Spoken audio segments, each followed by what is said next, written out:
오늘의 사연 시작하겠습니다. 안녕하세요. 처음으로 이렇게 사연 하나 남겨봅니다. 나이는 중요한 게 아니니 밝히지 않을게요. 제 나이 28, 남편이 20살 되던 해에 저와 결혼했습니다. 군대도 안 다녀온 남편은 해군에 입대했기에 애가 쏟아져야 할 신혼에 저는 남편을 두고 3년이란 시간을 독수공방 하여야 했습니다.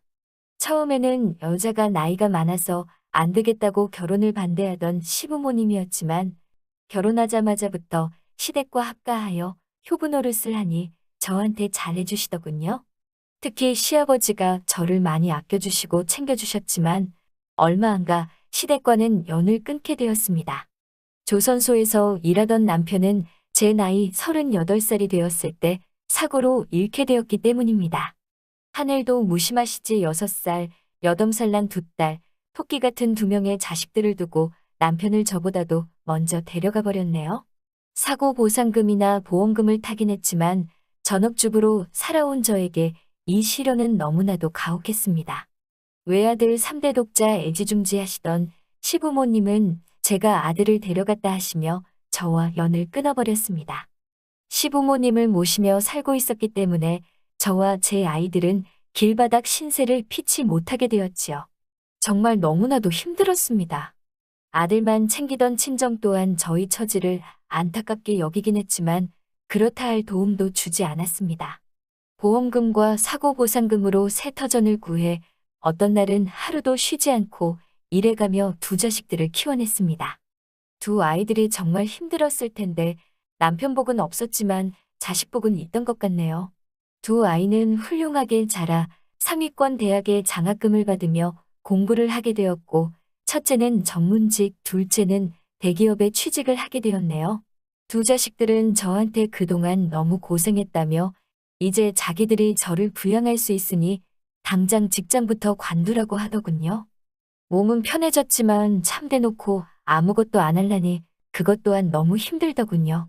집에만 있어도 되는가 싶기도 하고 여유가 생기니 그동안 참아왔던 것들이 한 번에 터져나오더라고요. 그러던 중에 제가 공장에서 일하던 시절 친하게 지냈던 언니를 우연찮게 만나게 되었습니다. 잘 지냈냐고 보고 싶었다고 둘이서 한참 회포를 풀었습니다. 듣자 하니 이 언니는 이미 몇 년 전에 은퇴를 한 상태였다고 하더라고요. 제 아이들이 보고 싶다고 하여 아이들 덕분에 요즘 편하게 지내게 되었다고 자랑 좀 했습니다. 언니와는 가끔씩 만나며 친분을 다져왔는데 그러다 보니 어느 날 고민 아닌 고민거리를 언니에게 털어놓게 되었습니다. 그동안 자식 키우는 데만 집중해서 살아와서 몸은 편해지고 여유로워졌는데 뭘 해야 할지 모르겠다고요. 언니는 그런 게 고민이었으면 진작 말하지 그랬느냐며 저에게 새로운 세상을 가르쳐 줬습니다. 여러 취미 활동을 하던 언니가 이런저런 자리에 저를 데려가기 시작했어요. 스포츠 댄스도 배우고 등산도 다니고 제 인생에 해보지 못할 것 같았던 골프도 배우게 되었습니다.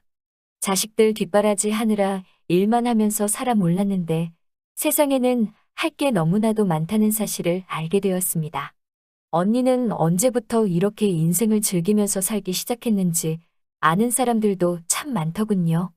새로운 걸 하게 되면서 그동안 느낀 적적함은 많이 사라졌지만 그래도 뭔가 채울 수 없는 아쉬움이 강하게 남더라고요. 그러던 중에 언니가 저에게 제안을 하나 해왔습니다. 하루는 저보고 묻지마가 뭔지 알고 있느냐고 물어보더라고요. 좋은 이야기는 들어본 적이 없으니 같이 가자고 물어보는 언니의 말에 한사코 거절의 의사를 표현했지만 앞으로 살아봐야 얼마나 더 살겠냐며 저를 계속 설득을 하더군요. 결국 언니의 간곡한 부탁에 모시겨 한번 다녀와 보기로 했습니다. 약속 장소로 가니 관광버스가 한 대 서 있었어요. 막상 정말 저 버스에 몸을 싣는다 하니 긴장이 되고 가슴이 쿵쿵 뛰더군요. 언니한테 이거 은근히 긴장된다고 하니 언니는 사실 혼자서 몇 번 와봤다면서 잘 설명해 줄 테니 떨지 말고 있으라고 하네요. 버스 문 앞에 있는 남자에게 다가가니 어디 산으로 가시는 분들이냐고 서글서글하게 인사를 하더군요. 회비를 내고 안에 들어가니 버스는 벌써 절반이 넘게 차 있었습니다. 언니와 나란히 자리에 앉아서 버스에 누가 있는지는 확인도 하지 않고 수다를 떨고 있었습니다. 언니가 설명해 주기를 소지품 집기 같은 걸로 짝을 맞춰줄 것이라고 하더라고요. 일단 짝이 정해지면 장소에 도착하기 전까지 여자는 안쪽에 앉고 남자는 바깥쪽에 앉아서 노는 거라고 말해줬어요. 설명을 듣느라 정신없이 있는 가운데 버스에 어떤 사람이 탔는지는 당연히 확인도 못하고 있었어요. 잠깐 언니에게 찝적대는 남자분이 계셔서 대화에 공백이 생겨 혼자 신나게 그 남자와 떠들고 있는 언니만 바라보다가 주변이나 둘러볼까 하며 고개를 들었는데 정말 심장이 내려앉는 듯 했습니다. 20년간 얼굴 한 번 못 보고 지낸 시아버지가 버스에 오르시는 걸 봤기 때문이죠. 시아버지도 저와 눈이 마주치게 되었고 적잖이 당황한 듯 보였습니다. 언니는 이미 옛 저녁에 아까 그 남자와 합석을 해서 제 옆에서 사라진 상태였어요. 버스를 탈 때 봤던 서글서글하게 인사하던 사람이 마이크를 들고 진행을 하기 시작하더군요. 그냥 돈 받는 사람인 줄 알았는데 알고 봤더니 사회자였어요. 차가 출발하자마자 신나는 음악이 흘러나왔습니다. 사회자는 고속도로에 진입하게 되면 남편 마누라 생각은 출발하던 곳에 두고 오라고 하며 오늘 하루만큼은 고민 없이 재밌게 보내자고 말하며 능숙하게 진행을 하더군요. 하지만 아무리 남편 없이 지낸 세월이 20년이라고 해도 저 멀리 앉은 시아버지 뒤통수를 보고 있자니 고민이 안 될 수가 없었지요. 아직도 짝이 없는 사람이 있냐고 하며 혼자 앉아있는 사람들을 불러 모아 남자들의 소지품을 걷어갔습니다. 시아버지도 제 눈치를 보신 건지 저처럼 끝까지 짝을 찾지 못하고 혼자 계셨어요. 소지품이 담긴 바구니를 사회자가 제 앞에 들고 오는데 바구니 안에는 너무 익숙한 물건이 하나 있었어요. 제가 결혼하고 시아버지 첫 생신 때 사들인 가죽 지갑을 아직도 쓰고 계시더군요. 가죽이 달아해졌는데도 불구하고 아직도 사용하고 계신다는 생각에 오만 가지 감정이 교차하더군요. 저도 모르게 가죽 지갑을 집어버리고 말았습니다. 결국 그 버스 안에서 시아버지와 나란히 앉게 되었습니다. 버스에서는 춤판 노래판이 한바탕 벌어지고 있었고 저와 시아버지는 나란히 앉아서 아무 말도 하지 못하고 있었습니다. 짓궂은 행동을 유발하는 사회자의 진행에 저희는 참 많이 당황했어요. 진행에 따르지 않는 사람들에게는 벌금을 먹이겠다는 말에 결국 분위기에 휩쓸려 시아버지와 잊지 못할 시간을 보내게 되었습니다. 바들바들 손을 떠시는 게 시아버지도 엄청 긴장을 하신 듯 싶더군요. 그렇게 긴 하루가 지나고 출발했던 장소로 돌아오게 되었어요. 언니는 짝지은 그 남자분과 잘 되었는지 보이지도 않더라고요. 그렇게 북적북적했던 하루가 지나고 주차장에는 저와 시아버지 단 둘밖에 남지 않았습니다. 시아버지의 차량까지 걸으며 하루 종일 나누지 못한 이야기를 나누게 되었어요. 저한테 용서를 구하고 싶다고 하더라고요. 아들이 떠난 건 제 잘못이 아닌데 그때 왜 그랬는지 메일을 후회로 보내고 있다고 하시네요. 시어머니는 잘 계시냐고 묻는 저희 말에 아들이 얼마나 보고 싶었는지 5년 전에 돌아가셨다고 씁쓸하게 한마디 하시더군요. 시아버지도 혼자서 외롭게 지내셨고 그 외로움 속에서 제가 느꼈을 기분을 생각하니 저에게 큰 죄를 지은 것 같다는 생각을 하셨답니다.